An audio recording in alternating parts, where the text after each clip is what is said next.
Suppose Satyendra నా friend ఉన్నాడు, అది చాలా నాలెడ్జ్ ఉందని నా ఫీలింగ్. ఇప్పుడు నాకు ఒక కొత్త ఫ్రెండ్ వచ్చాడు, ఆర్టిఫిషియల్ ఇంటెలిజెన్స్. వాడికన్నా 1000 రెట్లు దానికి ఎక్కువ తెలుసు.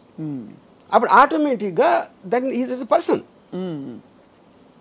ఎవెన్చువల్గా మీరు కనెక్ట్ అయితే దేనికి అవుతారు, అతని ఆలోచన. ఇప్పుడు ఎమోషన్ ఉందనుకోండి, ఆర్టిఫిషియల్స్కి ఎమోషన్ ఉంటుందా ఉండదా అని అది ఇప్పుడు పెద్ద క్వశ్చన్ వచ్చింది. అవును, ఆ క్వశ్చన్ కూడా ఏంటి, దానికి మీనింగ్ ఎందుకు వచ్చిందంటే, ఇప్పుడు మనం చిన్నప్పుడు మనం పుట్టినప్పుడు బ్లాంక్ మైండ్తో పుడతాం.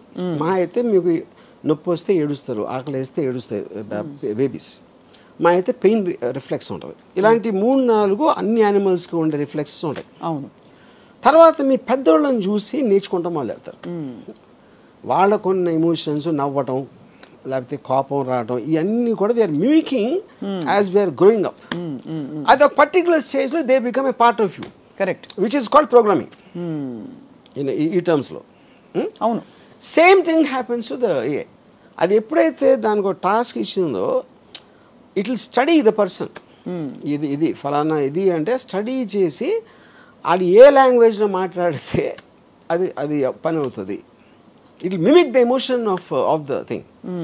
అప్పుడు మనం ఒక పర్టికులర్ టైంలో మన ఫీలింగే మన థింకింగ్ అని అనుకున్నది అది కూడా అనుకోవడానికి ఆస్కారం ఉంది అనేది పాయింట్. రైట్. సో అప్పుడు జాఫ్రీ అని Google engineer is called father of artificial intelligence.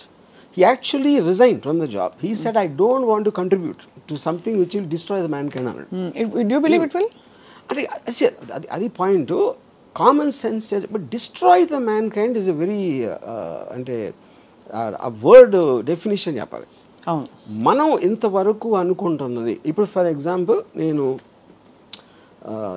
చాలా ఆస్పెక్ట్స్లో I'm using artificial intelligence, GPT example ఇలాంటివన్నీ, రైటర్స్, లేకపోతే మన pre visualisation aspects, interior decoration, ఇలాంటి ఆస్పెక్ట్స్లో మామూలుగా నాకు టైం పట్టేది ఒక వారం రోజులు పడితే ఇది ఒక 7 సెకండ్స్లో ఇస్తుంది నాకు ఒక సొల్యూషన్.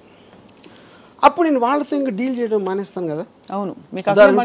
చాలా పెద్ద రైటరు ఆయన ఏమన్నారంటే, అసలు ఇది ఇంకొక రైటర్ కింద కదా, ఇంకొక రైటర్ కదా, మీ రైటరు ఎందుకు, మీ రైటర్కి ఇంకో రైటర్కి డిఫరెన్స్ ఏంటంటే మీరు అడుగుతుంది ఇస్తుంది అది. అవును. అది ఇప్పట్లా వచ్చి నాకు ఇలాంటి స్టోరీ కావాలి, ఒక rich boy poor girl love story ఇది, కానీ చాలా సినిమాలు వచ్చినాయి కాబట్టి I want a very unusual story అని మీరు చెప్పారు అనుకోండి, అది టక్కని ఇస్తుంది. అది మీకు లేదు, ఇది కరెక్ట్ కాదు, అది ఇది అని మళ్ళీ ఇంకోటి ఇచ్చింది. ఇదంతా ఏ రైటర్ని అదే చేసేది. నేను రైటర్ని పిలిచి చెప్పాను అనుకోండి, హ్యూమన్ రైటర్ని, అతను కూడా అదే చేస్తాడు. అయితే వాళ్ళకి అతను చేసేది వారం రోజుల తర్వాత ఇస్తాడు.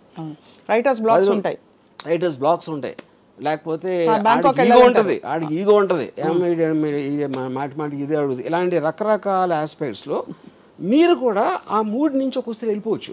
సడన్గా మీకు అది బోర్ కొట్టేది, లేకపోతే ఇంకోటి ఏదో ఇంట్రెస్టింగ్గా వచ్చింది. మీరు మూడ్లో ఉన్నప్పుడు అప్పటికప్పుడు వేడిగా మీకు నచ్చే వరకు వడ్డిస్తానే ఉంటుంది అది.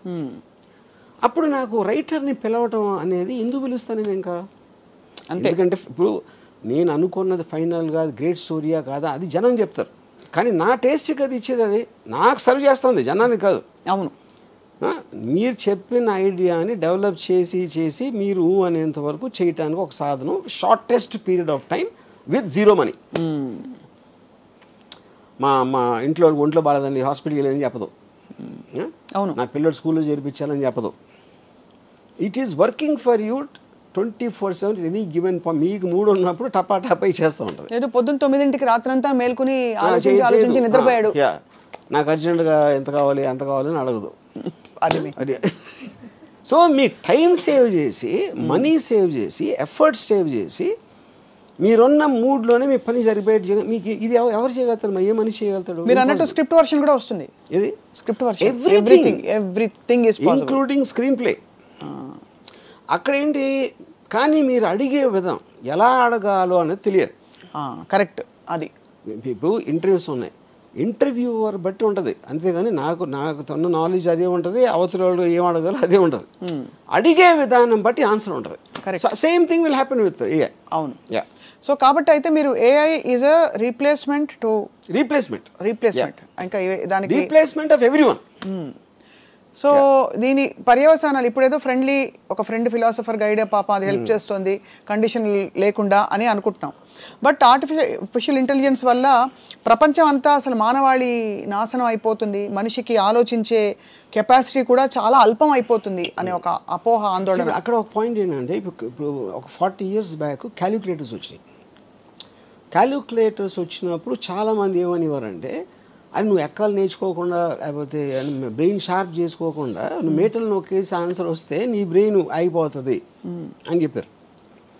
అక్కడ ఉన్న ఫ్లా దానికి దీనికి ఉన్న డిఫరెన్స్ ఏంటంటే ఇప్పుడు మీరు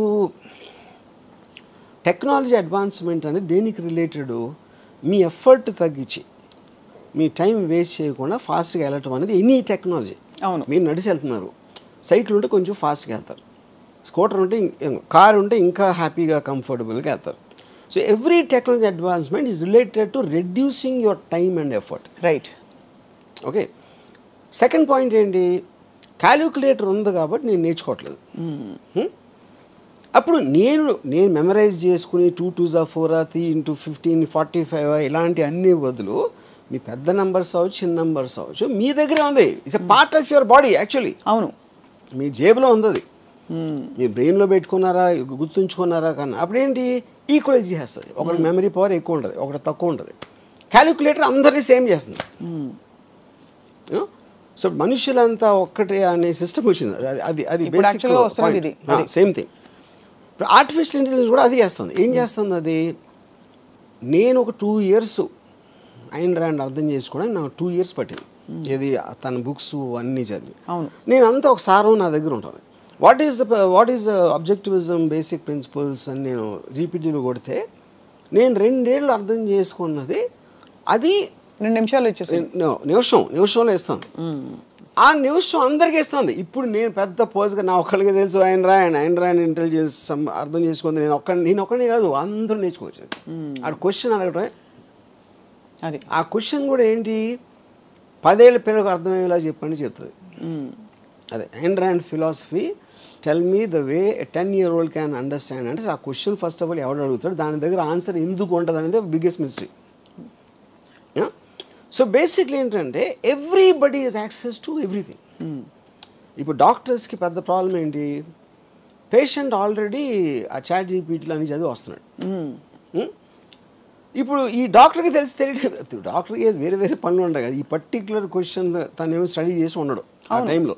చాలా మంది డాక్టర్కి అప్పుడు నాకు తెలిసిన నా కజిన్ ఒకడు డెంటిస్ట్ ఒక పేషెంట్ వచ్చి తను చెప్తే తను ఏదో డయాగ్నోస్ చేశాడు. ఐ థింక్ యూఆర్ కరెక్ట్ అన్నాడు. అంటే ఎందుకు అనుకుంటున్నారంటే నేను ఇప్పుడు 5 డాక్టర్స్కి వెళ్ళాను, నాకు నెట్లో చదివిన దాంట్లో మీది ఒకటే మ్యాచ్ అవుతుంది అన్నాడు. అంటే ఇప్పుడు that defeating the purpose of doctor. అప్పుడేంటి నెట్లో చదివి వాడు ఫిక్స్ అయిన దానికి మ్యాచ్ చేయడానికి ట్రై చేస్తున్నాడు. That is the basic point. అంటే అంత గురి కలిగిపోయింది. ఇంకొక డాక్టరు, మీరు అంత కష్టపడి 1 గంట స్టడీ చేయాలి కదా దాంట్లో ఉన్నదంతా, దానివల్ల నా దగ్గరకు వస్తే నేను ఇమ్మీడియట్గా చెప్పేస్తాను కదా అని అన్నాడు. అప్పుడు దానికోసమనే డాక్టర్ దగ్గర రావాలి instead of depending on these tools అని. దానికి నేనేమన్నానంటే పాయింట్ అది కాదండి, మీకన్నా బెటర్ వాళ్ళు ఉన్నారు అక్కడ తెలుస్తుంది. అదే ఎలాగా ఇప్పుడు మీరు ఒక ఆర్థోపెడిషియన్ సపోజ్, నాకేదో ఒక రిలేటెడ్ థింగ్ వచ్చింది. ఇప్పుడు నేను ఈ డాక్టర్ దగ్గరికి వెళ్ళాను. ఎందుకు వెళ్ళాను నేను, ఎవరో నా ఫ్రెండ్ ఎవరో మంచి డాక్టర్ అని చెప్పాడు. మంచి డాక్టర్ అంటే ఎలా తెలుస్తుంది, ఇప్పుడు మంచి డాక్టర్ అంటే ఆ డాక్టర్ మంచి నాలెడ్జ్ ఉందని, నాకు నాలెడ్జ్ అయినప్పుడు నేను అంటాను మంచి డాక్టర్ అని. అప్పుడు ఓకే ఎవరో రికమెండ్ చేశాడు, అప్పుడు ఆయన నమ్మి వెళ్ళాలి. లేకపోతే చాలా ఎలా ఉన్నారండి బాగున్నారా అని చాలా అంటే బాగా మర్యాదగా మాట్లాడితే కూడా మంచి డాక్టర్ అనుకుంటాం. అవును, మీకు ట్రీట్మెంట్ చేసాడు బాగా అయిపోయింది అప్పుడు మంచి డాక్టర్ అంటాం. కానీ వేరే వాడు చేస్తే ఇంకా ఫాస్ట్గా ఉండొచ్చు కదా, అదే తెలుసు మీకు. అంటే అలా చూసుకుంటే అది అసలు అది పాసిబిలిటీ లేదు. అప్పుడు ఏంటంటే మనుషులు అన్నాక నమ్మకాల మీద వెళ్ళిపోతారు. అది profession. So are you saying for example profession మంచి డాక్టర్ ఉన్నప్పుడు మీరు ప్లేన్ ఎక్కినప్పుడు పైలట్ బాగానే తోలుతాడు అని అడిగారు ఎప్పుడైనా? అడగలేదు. ఇన్సల్ తోలిడు ఎప్పుడన్నా నేను వచ్చిందా ఆ రికార్డ్ నాకు ఇవ్వండి అని చెప్పి మీరు టికెట్ కొనలేదు కదా. అవును. పాయింట్ ఏంటంటే పైలట్ అని పేరు ఉంటే you will believe that he knows what is job is. Correct. Doctor కూడా అదే. ఇప్పుడు మంచి డాక్టర్ ఒకవేళ ఉంటే మంచి డాక్టర్ అనేవాడు చెడ్డ డాక్టర్ ప్రాక్టీస్ చేయడానికి ఎలా ఎలా చేస్తున్నారు మీరు? ఇప్పుడు డాక్టర్కి మీరు ప్రాక్టీస్ ఇచ్చారంటే అతనికి విషయం తెలుసు అని సర్టిఫికేట్ ఇచ్చినట్టే కదా. అదే అప్పుడు మీరు దాంట్లో మళ్ళీ మంచి డాక్టర్ చాలా మంచి డాక్టర్ అని మీరు ఏమంటారు దాన్ని డివిజన్ పెట్టుకుంటే మీనింగ్ ఏంటది? ఏంటంటే మీనింగ్ మంచి డాక్టర్లు బాగా మాట్లాడతారు, ఇంకా కొంచెం ఎక్స్ప్లెయిన్ చేస్తారు. That is out side the purview of his expertise అంటున్నా. బాగా మాట్లాడేవాడు మంచి ఇంజనీర్ అయినా అది అతని personality not connected to his knowledge. Correct. But that's also evolution with time. ఇప్పుడు ఇదివరకు కంప్యూటర్స్ రోబోటిక్గా మాట్లాడుతుంటే అనిపించేది, ఇప్పుడు అందమైన వాయిస్లు పెడుతున్నారు. ఎలాగా? I'm sorry I can't answer that. That is the connection advancement of టెక్నాలజీలో. కరెక్ట్. అది సెపరేట్ పాయింట్. ఇప్పుడు నేను why do you come to doctors? No, basically you're saying doctors are replaceable with AI or doctors are no, I think ఇప్పుడు doctor 5 years medicine